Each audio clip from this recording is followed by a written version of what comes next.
Kung may mga wala na kayong mga stand, considering na may meditate pa. Pero si Sensumi ata, madedelikado. Medyo maaga ata to, pero bibilin din si Shonri. Agad na pumasok. Si Shonri nakakuha na kagad yung first. Ibig sabihin yan, both rotators makakapag-wait lang, Sean. Okay, nagamit yung Purify, pero si Sensui nandito na. Nakapalibag din ngayon si Kanoy. Papasok naman na rin yung Sancho, pero sasalbitan na rin yung lahatan. Ang punishments from Twisted. Pa sila, na pangalawa, Kurt, nag-aatang entras. Okay, Brusco, anahin malibat sa panikot, pero hindi tumama yung rin yung Sancho.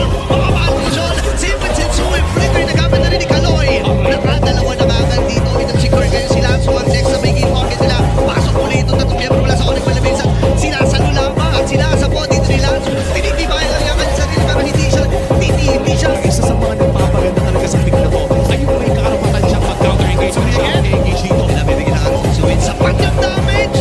The Onyx Winner. Eh, dito si Fight para protektahan. Pwede na Torres sa gitna.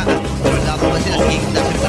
Sancho nagamit na. At doon na rin, Tsunamis laban. At sa ng Onyx Winner, isang mama ng boy dito rin. Super Friends at mamamatay na agad kagad. Ito si Killa, same with Brusco.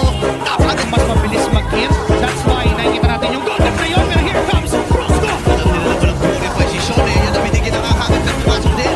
Itong si Lanzo, napamalam. Itong si Brusco. Ngayon si Kaloy. Kailangan matawag pero si Igo nandito na para maglinis. Napakamagangalap na naman dapat ang Bunkirk ay nakasabot. Lahat nila yung buhay. Si Lucia ay naipadala na sa simula. First na kagad. Dito ako rin Pinpis. Tumama yung Spare Destruction. Ababa na pwede si Sumidin naman si King. Pero tayo nakagad na sa may madalikod. Ngayon na pa rin napaalam ng si Sean. Si Sumi na lang ang natitira. Kailangan. Higanap ang Onyx PH. Pero siya na lang